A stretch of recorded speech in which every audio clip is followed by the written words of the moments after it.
E aí, galera, beleza? Tô falando baixo, já é de madrugada. É de madrugada.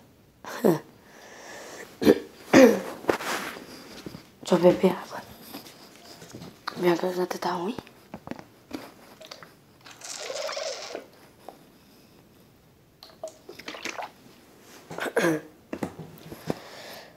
Vou tá falando aqui que eu tô voltando a fazer os vídeos. Meus 20 reais. Deixa que é. Tô voltando a fazer os vídeos novamente. E esses vídeos aí não vão sair todos os dias. Vou sair todas as quartas. Ok? Então, eu tô gravando aqui na terça. Então vai sair... Não, esse vídeo vai sair na terça mesmo. Mas todas as quartas vai ter vídeo. Se você é meu fã. Brincadeira.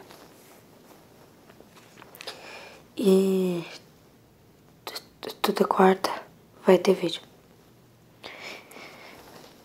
Isso aí é uma vez que eu tô avisando aí vocês.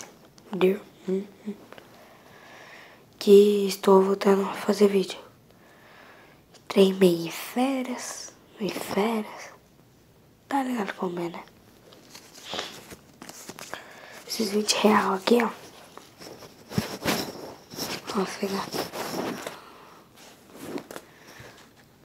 Eu sou pobre, ó. Tem 20 reais só. Zoeira. Mas aqui é pra me assistir um filme. Fica no cinema. 3D.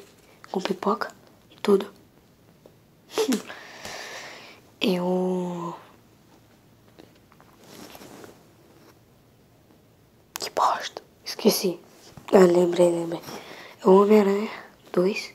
Espetacular Homem-Aranha 2. A Ameaça de Electro.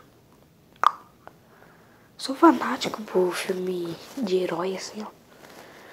Herói, aventura, ação.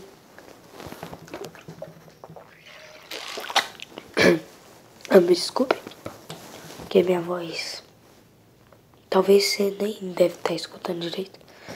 Eu tô falando baixo. Perdão. Que eu tô falando baixo que tá de madrugada. Tô no meu quarto. Claro. E eu pintei o cabelinho aqui, ó. Tal. Ah, só a parte aqui. Frente. Tá vermelho. Tá aquele vermelho chamas. Não, tá escuro. Não sei se dá pra ver no vídeo. Bem. Então só foi um aviso. Perdão. Então só foi um aviso. E é isso aí. Tchau. Fui.